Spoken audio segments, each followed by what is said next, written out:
Good morning dear students, welcome to my online class. आज हम लोग 10th क्लास की आपकी जो इंग्लिश की बुक है उसका सेकंड चैप्टर स्टार्ट करेंगे। Name of the chapter is Nelson Mandela long walk to freedom. अब ये चैप्टर पढ़ना शुरू करने से पहले वी शुड डिस्कस समथिंग। अब ये है, देखिए कि जब मैं आपको ये चैप्टर पढ़ाऊंगा तो मेरे पास यहाँ पर एक बुक रहेगी और मैं उस बुक में से इन लाइंस को रीड करूँगा और आपको उसका मतलब एक्सप्लेन करता जाऊँगा। I may not be too much descriptive because हमारे पास में टाइम की थोड़ी शॉर्टेज रहेगी। अगर मैं आपको पूरा ये चैप्टर कंप्लीट डिस्कशन के साथ समझाऊँ तो it may take a long time. So हम ऐसा करते हैं कि मैं अपने पास यहाँ बुक रखता हूँ, आप अपनी बुक साइड में ओपन रखिए और आप भी बुक में से पढ़ते जाइए। मैं आपको समरी के तौर पे ये चैप्टर पूरा एक्सप्लेन कर दूंगा। इस चैप्टर में जो भी डिफ़िकल्ट वर्ड्स यूज़ लिए गए हैं जिनका मीनिंग आपको समझाने की ज़रूरत है वो मैं आपको एक्सप्लेन करता जाऊंगा। अगर ग्रामर से जुड़ा कोई अच्छा पॉइंट हमें मिलेगा so that we will also discuss. But आपको करना यह है कि आपको ये वीडियो देखते वक्त अपनी बुक अपने पास ज़रूर रखनी है। आप अगर केवल वीडियो देखेंगे तो you may miss some points, तो मैं नहीं चाहता कि कोई भी पॉइंट मिस हो। अपनी बुक अपने पास में रखिए and then we will discuss about the things. देखिए, ये जो आपका सेकंड चैप्टर है इट्स अबाउट नेल्सन मंडेला। आपने ये नाम अब तक ज़रूर सुना होगा। नेल्सन मंडेला साउथ अफ्रीका के प्रेसिडेंट थे और हम इनके बारे में एक पूरा चैप्टर इसलिए पढ़ रहे हैं because he is one of the few personalities in the world जिन्होंने इतना ऑपरेशन अपने लाइफ टाइम में सहा और उसके बाद में एक बहुत बड़ी अचीवमेंट दुनिया को दिखाई। और वो अचीवमेंट क्या थी? अगर आप इस चैप्टर को पढ़ेंगे देन यू विल नो कि नेल्सन मंडेला ने अपनी लाइफ के बहुत सारे साल जेल में निकाल दिए। वो साउथ अफ्रीका में रहते थे और साउथ अफ्रीका के अंदर नेल्सन मंडेला से पहले, जैसा कि इस बुक में लिखा गया है, वाइट पीपल से हमारा बेसिकली मतलब होता है अंग्रेज, जिसे हम आम भाषा में गोरे अंग्रेज कहा करते हैं। उन्होंने गोरे वर्ड के लिए वाइट पीपल यूज़ किया। तो वाइट पीपल का बेसिकली मतलब है साउथ अफ्रीका की जो क्लास है, जो कि वाइट पीपल है, वो लोग साउथ अफ्रीका को रूल करते थे। और नेल्सन मंडेला एक ब्लैक मैन थे। ब्लैक का मतलब होता है कि अश्वेत। अश्वेत से हमारा मतलब है कि वो साउथ अफ्रीकन ब्लैक थे।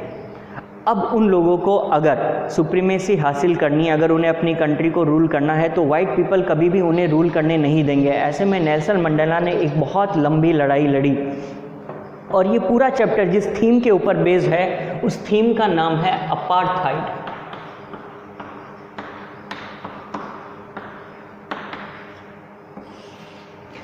अपार्थाइड से बेसिकली मतलब है, जिसे हम हिंदी में कहते हैं रंग भेद।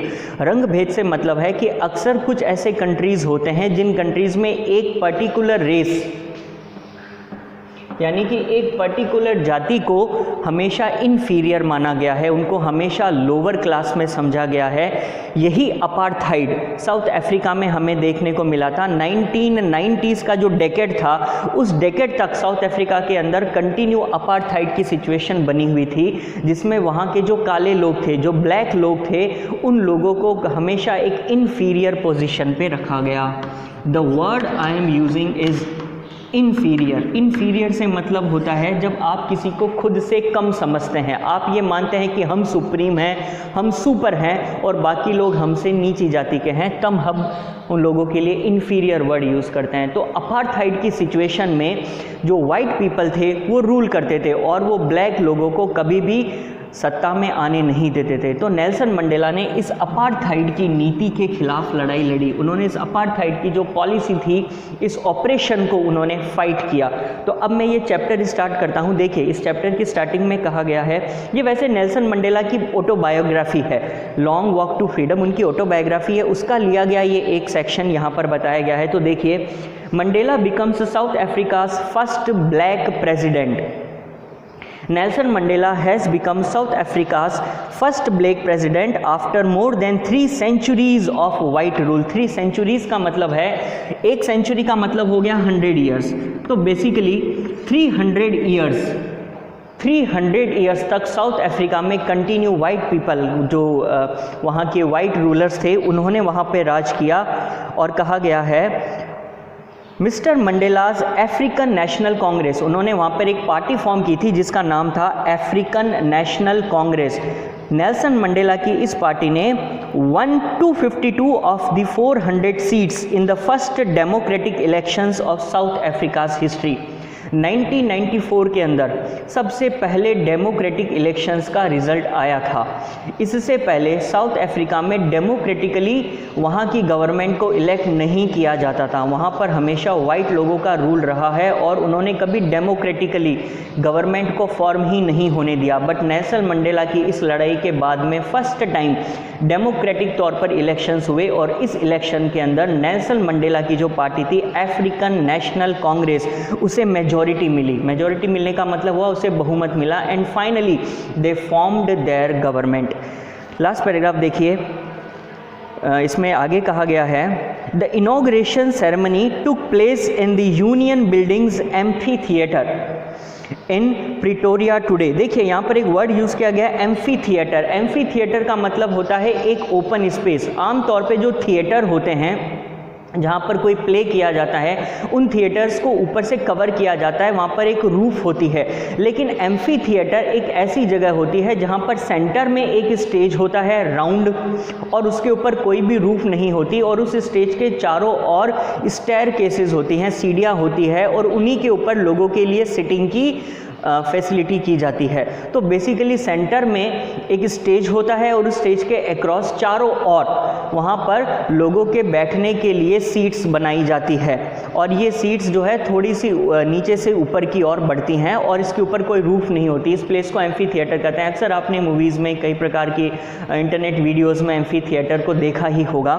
तो यहाँ पर प्रिटोरिया के अंदर एक एम्फी थिएटर है और उस एम्फी थिएटर के अंदर इनॉग्रेशन सेरेमनी को रखा गया है। This was attended by politicians and dignitaries from more than 140 countries around the world। पूरे वर्ल्ड से 140 कंट्रीज से अराउंड डिग्निटरीज का मतलब हो गया बेसिकली बहुत ही इंपॉर्टेंस के लोग जिनको इनवाइट किया गया था इस फंक्शन में, वो लोग आए थे। Never again will this beautiful land experience the operation of one by another. और ऐसा कहा गया था उस सेरेमनी के लिए कि फिर कभी वापस साउथ अफ्रीका जैसे ब्यूटीफुल लैंड को ऑपरेशन झेलना पड़ेगा। यहाँ पर वर्ड यूज़ किया गया है ऑपरेशन। ऑपरेशन का बेसिकली मतलब होता है अत्याचार। जब आप किसी को दबाते हैं, उनके ऊपर अत्याचार करते हैं तो इसे ऑपरेशन करना कहा जाता है। तो ये जो ऑपरेशन है वापस कभी ऐसा साउथ अफ्रीका में देखने को नहीं मिलेगा, एक रेस के द्वारा दूसरी रेस के ऊपर, ऐसा इस लाइन में कहा गया है। Said Nelson Mandela in his address, उन्होंने जो अपना एड्रेस किया था, उन्होंने जो अपना भाषण दिया था, उस स्पीच में उन्होंने ये चीज़ बोली थी कि वापस साउथ अफ्रीका के लैंड को कभी ऐसा ऑपरेशन देखने को नहीं मिले। Jubilant scenes on the streets of Pretoria followed the ceremony with blacks, whites and colored celebrating together। अब देखिए यहाँ पर jubilant का मतलब है खुश, जो बहुत ज़्यादा उत्साहित है। तो इस प्रकार की जो jubilant scenes देखने को मिले थे, खुशनुमा scenes देखने को मिले थे प्रिटोरिया की स्ट्रीट्स के ऊपर जहाँ पर सेरेमनी रखी गई है। अब यहाँ पर उन्होंने देखिए 3 वर्ड्स यूज़ किए हैं। एक वर्ड यूज़ किया गया है ब्लैक्स, वाइट्स और तीसरा है कलर्ड। तो यहाँ पे बेसिकली ये बताया गया है कि 3 तरह के लोग वहाँ इकट्ठे थे। एक है ब्लैक्स का मतलब हो गया काले रंग वाले लोग, वाइट्स यानी कि गोरे लोग, और तीसरा यहाँ पर बोला गया है कलर्ड में कौन लोग आते हैं देखिए, ब्लैक तो हो गए अश्वेत लोग, वाइट्स हो गए गोरे लोग, और उनके अलावा जो लोग होते हैं जैसे कि इंडियंस के लिए कहा जाता है, हम इंडियंस ना वाइट्स में आते हैं ना ब्लैक्स में आते हैं, हमें कलर्ड इंडियंस कहा जाता है, कलर्ड पीपल कहा जाता है। तो तीनों तरह के लोग, ब्लैक्स काले लोग, वाइट्स गोरे लोग, और तीसरी कैटेगरी कलर्ड पीपल यानी कि हम जैसे लोग जो ना ब्लैक्स में आते हैं ना वाइट्स में आते हैं, उन सब लोगों को वहाँ पर एक साथ सेलिब्रेट करते देखा गया है। More than 10,000 South African man, women and children of all races sang and danced with joy. ये वहाँ की सेरेमनी का उन्होंने एक प्रकार से हमें थीम दिया है। नेक्स्ट अब चैप्टर को स्टार्ट करते हैं। कहा गया है 10 मई, ये जो डेट थी जहाँ पर ये इनॉग्रेशन सेरेमनी हो रही है उसके बारे में कहा गया है। 10 मई डाउन्ड ब्राइट एंड क्लियर। अब देखिए यहाँ पर एक वर्ड हमने यूज़ किया है डाउन्ड, और ये वर्ड है डाउन। DAWN डॉन, इसका मतलब होता है सुबह का वक्त, सुबह जब सूर्योदय होता है, सनराइज का जो पीरियड होता है उसे इंग्लिश में डाउन कहा जाता है, सुबह का वक्त। और डाउन का ऑपोजिट होता है डस्क, DUSK डस्क। डस्क का मतलब होता है शाम का वक्त, जिसे हम हिंदी में संध्या काल का वक्त कहते हैं। तो डाउन और डस्क, अर्ली मॉर्निंग डाउन और शाम डस्क। तो यहाँ पर कहा गया है कि जो अर्ली मॉर्निंग का पीरियड था 10th of May dawned bright and clear, वो दिन बहुत ही ब्राइट था, यानी बहुत ही रोशनी वाला था, बहुत ही साफ था, क्लियर था। For the past few days I had been pleasantly besieged by dignitaries and world leaders who were coming to pay their respects. अब देखिए, प्लीजेंटली का मतलब खुशी के साथ, और यहाँ पर वर्ड यूज किया गया बिसीज्ड। बिसीज्ड का मतलब होता है घेरे हुए होना। जब हम किसी को चारों ओर से घेर लेते हैं तो उसे बिसीज करना कहते हैं। तो यहां पर ये जो वर्ड है बिसीज्ड का मतलब घेरे हुए थे। नेल्सन मंडेला को जो बाहर से डिग्निटरीज आए थे उन्होंने घेरे हुए था, by dignitaries and world leaders who were coming to pay their respects before the inauguration, जो इनॉग्रेशन की सेरेमनी से पहले ही आ गए थे। इनॉग्रेशन वर्ड का मतलब होता है उद्घाटन। तो बेसिकली ये जो इनॉग्रेशन सेरेमनी रखी गई है, उस इनॉग्रेशन सेरेमनी में जो वर्ल्ड से डिग्निटरीज आए हैं वहाँ पर, उन लोगों ने बिसीज्ड किया हुआ है, नेल्सन मंडेला को घेरे हुए है। The inauguration would be the largest gathering ever of international leaders of South African soil। South Africa की मिट्टी पर, साउथ अफ्रीका की ज़मीन पर पहली बार इतनी बड़ी गैदरिंग हो रही है। गैदरिंग का मतलब होता है एक ऐसी सिचुएशन जहां पर बहुत सारे लोग एक जगह पर इकट्ठे होते हैं। गैदर का मतलब होता है इकट्ठे होना। आप इन डिफ़िकल्ट वर्ड्स को अपने साथ नोट भी कर सकते हैं। गैदर करने का मतलब होता है इकट्ठे होना। गैदरिंग का मतलब एक ऐसी जगह जहां पर बहुत सारे लोग इकट्ठे हुए हैं। The ceremonies took place in the lovely sandstone amphi theatre. यहाँ पर एम्फी थिएटर क्या है ये मैं आपको बता चुका हूँ। तो कहा गया है कि एम्फी थिएटर जो कि कैसा है, सैंडस्टोन का बना हुआ है। सैंडस्टोन एक प्रकार की, जिसे हम हिंदी में कहते हैं बलुआ, तो इस प्रकार का एक पत्थर होता है। उस पत्थर से जो एम्फी थिएटर बनाया गया था उसके लिए कहा गया है the ceremonies took place in the lovely sandstone amphitheatre formed by the Union buildings in Pretoria. For decades this had been the seat of white supremacy। supremacy का मतलब होता है महानता, वाइट लोगों की सुप्रीमेसी, क्योंकि हमेशा वहाँ पर वाइट लोगों ने रूल किया था।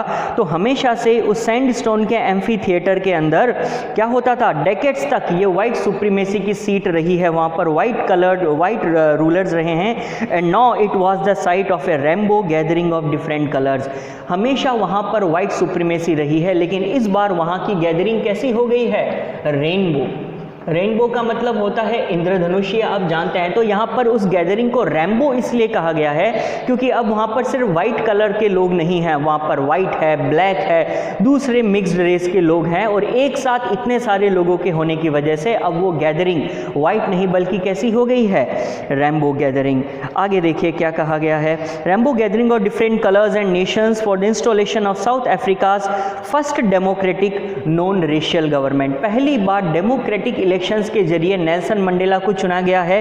And second, it's a non racial government. इस बार पहली बार गवर्नमेंट किसी एक पर्टिकुलर रेस के हिसाब से नहीं चूज की गई है। रेस का मतलब कि अभी तक वाइट रेस वहां पर चलती आ रही थी, अब पहली बार ब्लैक लोगों को आगे आने का मौका मिला, उन्हें गवर्नमेंट फॉर्म करने का मौका मिला, इसलिए इसे कहा गया है non racial government.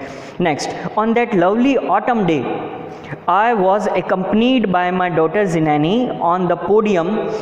Mr. de Klerk was first sworn in as the second deputy president। बाकी लाइन सिंपल है, आप समझ सकते हैं। देखिए यहाँ पर बोला गया है sworn in। इंग्लिश में एक वर्ड होता है जिसे हम कहते हैं swear। स्वेर का मतलब होता है शपथ लेना, और जब कोई व्यक्ति किसी पोस्ट के लिए, किसी ऑफिशियल पोस्ट के ऊपर शपथ लेता है, उसे एक्सेप्ट करने से पहले उसकी स्वेर करता है, तो उसके लिए वर्ड यूज किया जाता है स्वेर इन। यहाँ पर हम लोग स्वेर के साथ में इन का यूज करेंगे, स्वेर इन। स्वेर इन को एक प्रकार की सेरेमनी कहा जा सकता है। तो स्वेर इन सेरेमनी का मतलब हो गया शपथ ग्रहण समारोह। अब यहाँ पर एक प्रेसिडेंट है जो अपनी पोस्ट को एक्सेप्ट करने वाला है, उससे पहले वो जो स्वेर इन कर रहा है उस सेरेमनी के लिए कहा गया है। तो सबसे पहले mister de Klerk was first sworn in as the second deputy president, मतलब सबसे पहले सेकंड डेप्यूटी प्रेसिडेंट, उसके बाद में है Thabo Mbeki. Thabo Mbeki was sworn in as first deputy president, second deputy president, उसके बाद में first deputy president. Deputy post जो होती है ये मेन प्रेसिडेंट के जस्ट नीचे वाली पोस्ट होती है, तो ये डेप्यूटी प्रेसिडेंट जो प्रेसिडेंट के साथ प्रेसिडेंट का रोल भी अदा कर सकते हैं, अगर प्रेसिडेंट ना हो तो उसे डेप्यूटी रैंक कहा जाता है। When it was my turn I pledged to obey and uphold the constitution. Pledge का मतलब होता है जब आप प्लेज टू ओबे मतलब आप ये शपथ लेते हैं कि आप वहाँ के कॉन्स्टिट्यूशन को मानेंगे, कॉन्स्टिट्यूशन को हाईएस्ट पोजीशन देंगे। And to devote myself to the well being of the republic and its people, और वहाँ की जो साउथ अफ्रीकन रिपब्लिक है उन लोगों की सेवा में खुद को समर्पित करेंगे। सेवा के लिए सर्विस यूज़ किया जा सकता है और समर्पित करने के लिए वर्ड यूज़ किया जा सकता है डिवोट। तो उन्होंने अपना डिवोशन वहाँ पर शो किया है। To the assembled guest and the watching world, वो जो वर्ल्ड उन्हें पूरे देख रही है इस सेरेमनी को, और असेंबल्ड गेस्ट, असेंबल्ड का मतलब जो वहाँ पर इकट्ठे हुए हैं, जो वहाँ पर शामिल हुए हैं उस सेरेमनी में, उन लोगों के लिए नेल्सन मंडेला ने अपने एड्रेस में क्या कहा है, अब वो देखिए।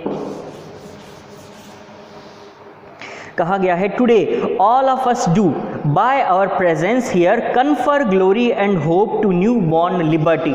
यहाँ पर जो वर्ड यूज़ किया गया है यह है लिबर्टी। लिबर्टी का मतलब होता है आज़ादी, और लिबर्टी के लिए इन्होंने वर्ड यूज़ किया है न्यू बॉर्न। न्यू बॉर्न का मतलब क्या होता है, बॉर्न का मतलब पैदा होना, न्यू बॉर्न का मतलब जो अभी पैदा हुई है, जो अभी उन्हें मिली है।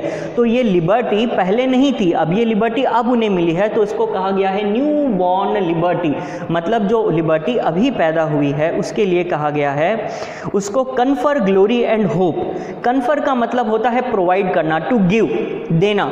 तो अब उसे ग्लोरी और होप इस न्यू बॉर्न लिबर्टी को कन्फर की गई है out of the experience of an extraordinary human disaster that lasted too long must be born a society of which all humanity will be proud. देखिए experience of an extraordinary human disaster, देखिए यहाँ पर क्या क्या words आपको देखने। एक word है डिजास्टर। डिजास्टर का मतलब होता है आपदा, एक बहुत बड़ी आपदा, विपदा। और डिजास्टर को उन्होंने बोला है ह्यूमन डिजास्टर, मतलब कि इंसानों ने ये डिजास्टर पैदा किया है। और एक्स्ट्रा ऑर्डिनरी का मतलब है असामान्य, ऑर्डिनरी का मतलब सामान्य, जनरल, एक्स्ट्रा ऑर्डिनरी का मतलब असामान्य। तो ये एक प्रकार की एक्स्ट्रा ऑर्डिनरी ह्यूमन डिजास्टर है, क्योंकि अब तक ब्लैक लोगों को सप्रेस किया गया था, ब्लैक लोगों को दबा कर रखा गया था, उन्हें स्लेव्स की तरह ट्रीट किया गया था, उन्हें गुलामों की तरह ट्रीट किया गया था। अब ये ट्रीट करने वाले लोगों ने जो ये डिजास्टर कर दिया है, इस डिजास्टर को बोला गया है ह्यूमन डिजास्टर, क्योंकि ये मैन मेड है, इसे लोगों ने पैदा किया था इस डिजास्टर को। और एक्स्ट्रा ऑर्डिनरी ह्यूमन डिजास्टर है दैट लास्टेड टू लॉन्ग, जो बहुत लंबे समय तक चल गया। कितने सेंचुरीज, हमने अभी पढ़ा था कि 3 सेंचुरीज, 300 सालों तक व्हाइट रूल वहां पे रहा है। Next, must be born a society of which all humanity will be proud. अब एक ऐसी सोसाइटी को इससे जन्म लेना है जिसको लेकर सब लोग प्राउड होंगे, पूरी ह्यूमैनिटी प्राउड होगी। ह्यूमैनिटी का मतलब हो गया मानवता। नेक्स्ट देखिए, we who were outlaws not so long ago. Nelson Mandela अपने ग्रुप के लिए कहते हैं कि हम लोग जिन्हें अब तक, नॉट सो लॉन्ग एगो, ज़्यादा वक्त पहले की बात नहीं है जब हमें आउटलॉज समझा जाता था। आउटलॉज का मतलब होता है बेसिकली वो लोग जो कानून के खिलाफ माने जाते हैं। अब नेल्सन मंडेला और उसके ग्रुप के जो लोग थे, उनके साथ के जो दूसरे लोग थे, ब्लैक पीपल जो थे, उन्होंने ये माना जाता था कि वो आउटलॉ हैं, मतलब वो वहाँ के कानून को मान नहीं रहे हैं, वो वहाँ के लॉ से अबाइड नहीं कर रहे हैं, बल्कि वो लॉ के खिलाफ काम कर रहे हैं, वो लॉ के अगेंस्ट है। तो उनके लिए वर्ड यूज़ किया गया है outlaws. Have today been given the rare privilege to be host to the nations of the world on on soil. और अब उन्हें एक प्रकार का प्रिविलेज मिला है। प्रिविलेज का मतलब होता है विशेष अधिकार। एक वर्ड इंग्लिश में होता है राइट, राइट का मतलब है अधिकार, और राइट से ही एक विशेष अधिकार जो होता है उसके लिए यहां पर वर्ड यूज किया गया है प्रिविलेज। तो देखिए यहां पर उन्हें एक प्रिविलेज, एक विशेष अधिकार मिला है कि वो उन सब लोगों को होस्ट करें। नेक्स्ट देखिए, we thank all of our distinguished international guest for having come to take possession with the people of our country of what is after all a common victory for justice. और उन सब लोगों को thank किया गया है, उन distinguished international guest, वो सारे खास गणमान्य, वो विशेष मेहमान जो पूरी दुनिया से वहाँ पर इकट्ठे हुए थे, उन सब लोगों को थैंक किया है। और वो विटनेस करने वाले थे। विटनेस का मतलब होता है गवाह, वो एक ऐसी सेरेमनी को विटनेस कर रहे थे, एक ऐसी सेरेमनी के गवाह बन गए थे जिस सेरेमनी के अंदर common victory for justice, peace और ह्यूमन डिग्निटी मिलने वाली थी। नेक्स्ट देखिए, we have at last achieved our political emancipation. अब उन लोगों ने क्या किया है, फाइनली क्या अचीव कर लिया है, पॉलिटिकल इमेंसिपेशन। देखिए यहाँ पर जो वर्ड है वो वर्ड है इमेंसिपेशन। ये जो वर्ड यहाँ पर लिखा गया है इमेंसिपेशन, इमेंसिपेशन का मतलब होता है एक प्रकार की मुक्ति। मुक्ति से मतलब आप यूँ समझ सकते हैं कि अब तक उनको एक प्रकार से पॉलिटिकली सप्रेस किया गया था, वो ऑप्रेस्ड क्लास थी, लेकिन अब उनका ऑपरेशन खत्म हो गया है, अब उन्हें उससे मुक्ति मिल गई है। तो ये जो मुक्ति अचीव कर लेता है व्यक्ति, इसके लिए वर्ड यूज़ किया जाता है इमेंसिपेशन। तो ये एक प्रकार का पॉलिटिकल इमेंसिपेशन था उन लोगों के लिए। पॉलिटिकल तौर पर अब उन्हें वो फ्रीडम मिल गई थी जो उनके ऊपर अब तक बंदिशें थी, रेस्ट्रिक्शंस थी, उन रेस्ट्रिक्शंस को अब विड्रॉ कर लिया गया था और फाइनली उन्हें इमेंसिपेशन मिला था। We pledge ourselves to liberty to liberate all our people from the continuing bondage. Bondage का मतलब होता है गुलामी। अब उनके ऊपर जो गुलामी थी, किस चीज़ की गुलामी, पॉवर्टी की गुलामी। पॉवर्टी का मतलब गरीबी। डेप्रीवेशन, डेप्रीवेशन का मतलब होता है जब आपको किसी चीज़ से वंचित रखा जाता है, जब आपको कोई चीज़ प्रोवाइड नहीं की जाती है, तो ये जो डेप्रीवेशन है, जो सफरिंग है, सफ़र करने का मतलब होता है परेशान होना, तंग होना, इस प्रकार की जो सफरिंग उनके ऊपर अत्याचार हुए हैं। जेंडर एंड अदर डिस्क्रिमिनेशन, और जेंडर के बेस पर उनके साथ में जो डिस्क्रिमिनेशन हुआ है उसके खिलाफ। डिस्क्रिमिनेशन वर्ड का मतलब होता है भेदभाव। अब तक उनके ऊपर जेंडर की वजह से जो भेदभाव किए गए हैं, पॉवर्टी, डेप्रीवेशन और सफरिंग जो उन्होंने देखी है, इन सब के प्रति उनको लिबरेट किया गया है। लिबरेट का मतलब आज़ाद किया गया है। Never never never never and never again shall it be this beautiful land will again experience the operation of one by another. ये लाइन आ चुकी है पहले भी। The sun shall never set on so glorious a human achievement. ये एक बहुत ही glorious human achievement मानी गई है और पहली बार सन इसको विटनेस करने वाला है। मतलब पहली बार ये ऐसी कोई सेरेमनी रखी गई है, पहली बार ऐसा एक बड़ा ह्यूमन अचीवमेंट हुआ है वर्ल्ड में जहाँ पर एक ब्लैक मैन प्रेसिडेंट चुना जा गया है। Let freedom reign, God bless Africa. Let freedom reign, reign का मतलब होता है राज करना। अब फ्रीडम का रेन होने दो, मतलब कि अब फ्रीडम को रेन करने दो, फ्रीडम का राज होने दो। अब चारों तरफ आज़ादी रहनी चाहिए, ऐसा यहाँ पर कहा गया है। मैंने इसको काफ़ी डिटेल में लिया है क्योंकि मैं डायरेक्ट अगर समरी बताता हूँ तो मुझे ऐसा लगता है कि आप लोगों की बेटर अंडरस्टैंडिंग डेवलप नहीं हो पाएगी। तो अंडरस्टैंडिंग पार्ट को थोड़ा सा हम लोग स्ट्रॉन्ग रखेंगे। मैंने आपको काफ़ी डिटेल में बताया है। अब नेक्स्ट पैराग्राफ में देखिए, a few moments later we all lifted our eyes in awe as a spectacular array of South African jets, helicopters and troop carriers roared in perfect formation over the Union Buildings. अब जो amphitheatre है, Union Buildings का जो area है, उस area के ऊपर spectacular, spectacular का मतलब होता है कमाल का, बहुत अच्छा, शानदार, इस प्रकार का एक एरे फॉर्म किया गया है साउथ अफ्रीकन जेट्स, हेलीकॉप्टर्स और ट्रूप्स का। मतलब वहाँ पर लोगों को दिखाने के लिए एक प्रकार का आसमान में एक एरे फॉर्म किया गया है जहाँ पर जेट्स और हेलीकॉप्टर्स ने एक फॉर्मेशन हवा में बना दी है जिसको देखकर लोग बहुत ही हैरान हैं। It was not only A display of pin point precision. Precision का मतलब होता है एक्यूरेसी, बहुत ही एकदम हर चीज़ का सटीक होना, सही होना। पिन पॉइंट का मतलब होता है एग्जैक्ट, एग्जैक्ट प्रेसिशन के साथ में इस प्रकार हवा में कलाबाजियाँ दिखाई जा रही थी, मिलिट्री फोर्स दिखाई जा रही थी। But a demonstration of the military's loyalty to democracy to a new government that had been freely and fairly elected. एक ऐसी गवर्नमेंट के लिए वहाँ पर इतना खूबसूरत अरेंजमेंट किया गया था जो फ्रीली और फेयरली, फ्रीली का मतलब होता है मुक्त तौर पर और फेयरली का मतलब होता है उचित रास्तों का प्रयोग करते हुए। फेयरली का मतलब जिसमें किसी भी प्रकार का धोखाधड़ी नहीं हुई। फेयर का मतलब होता है उचित, उचित ढंग से चुनी गई एक गवर्नमेंट। ओनली मोमेंट्स बिफोर, अभी कुछ ही मोमेंट्स पहले की बात है, the highest generals of the South African Defence Force and police their chest bedecked with ribbons. यहाँ पर एक वर्ड यूज किया गया है बेडेक। बेडेक्ड का मतलब होता है डेकोरेटेड, सजे हुए। तो बेडेक्ड with ribbons and medals from days gone by saluted me and pledged their loyalty। अब वहाँ के जो जनरल्स हैं, वहाँ की जो डिफेंस फोर्सेस के लीडर्स हैं, वो लोग अपनी लॉयल्टी प्लेज कर रहे हैं नेल्सन मंडेला को, मतलब कि वो अपनी वफादारी प्रॉमिस कर रहे हैं नेल्सन मंडेला को। और अभी कुछ टाइम पहले I was not unmindful of the fact, मतलब कि मैं ये बात जानता हूँ, माइंडफुल होने का मतलब होता है किसी चीज़ को लेकर सचेत होना, जागृत होना। अनमाइंडफुल का मतलब जब आप किसी चीज़ को माइंड नहीं कर रहे हैं, जब आप किसी चीज़ को लेकर सचेत नहीं हैं। तो यहाँ पर कहा गया आई वॉज नॉट अनमाइंडफुल, मतलब कि मैं पूरी तरीके से अवेयर था। I was aware of the fact that not so many years before they would not have saluted but arrested me. अब से कुछ साल पहले की ही अगर ये बात होती तो यही जनरल्स नेल्सन मंडेला को कभी सैल्यूट नहीं करते, बल्कि वो उसे अरेस्ट कर लेते। Finally, a chevron of Impala jets left a smoke trail of the black, red, green, blue and glow of the new South African flag। अब साउथ अफ्रीकन फ्लैग को हवा के अंदर ब्लैक, रेड, ग्रीन और blue और gold colour से दिखाया गया है, ऐसा इस सेरेमनी के बारे में बताया गया है।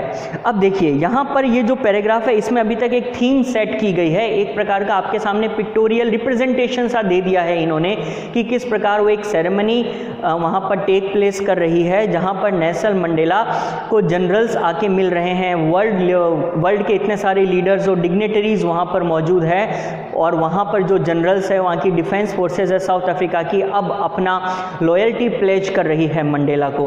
तो ये बेसिकली बताया गया है कि किस प्रकार मंडेला ने इतने सालों के ऑपरेशन के बाद में एक नए युग की शुरुआत करी थी, और इसमें किस प्रकार से वो सेरेमनी जो हुई थी उनकी ऑटोबायोग्राफी के एक सेक्शन से यहाँ पर लेकर दिखाया गया है। अब आपको करना यह है कि अभी तक हमने जितना कुछ भी पार्ट पढ़ा है उसमें जो डिफ़िकल्ट मीनिंग थे मैंने आपको एक्सप्लेन कर दिए, आप इनको अपनी कॉपी में भी नोट डाउन कर लीजिएगा, और साथ ही साथ इस चैप्टर को यहाँ तक पढ़ के देखिएगा। आज मेरा आपके साथ में फर्स्ट लेक्चर है इस क्लास को लेके, सो मैंने बहुत ज़्यादा तेज़ी से आपको नहीं पढ़ा है। We have been maintaining a easy pace, आपको ईजीली समझ में आ सके मैंने इसी पेस में आपको बताया है। अगर आपको कोई डाउट हो तो आप मुझे कॉल करके पूछ सकते हैं, और नेक्स्ट क्लास में हम लोग अपनी स्पीड थोड़ी सी इंक्रीज़ करेंगे और जल्दी से इस चैप्टर को ख़त्म कर लेंगे। जब तक आप इसको यहाँ तक पढ़ेगा, आज की क्लास यहीं तक रखते हैं। I take a leave. अब आपको अगर कुछ समझ में ना आए, so all the questions are welcomed, आप मुझसे पूछिए जो आप पूछना चाहते हैं, मैं कोशिश करूँगा कि आपकी ज़्यादातर क्वेरीज़ को सॉल्व कर सकूँ। आज के लिए तक, थैंक यू सो मच।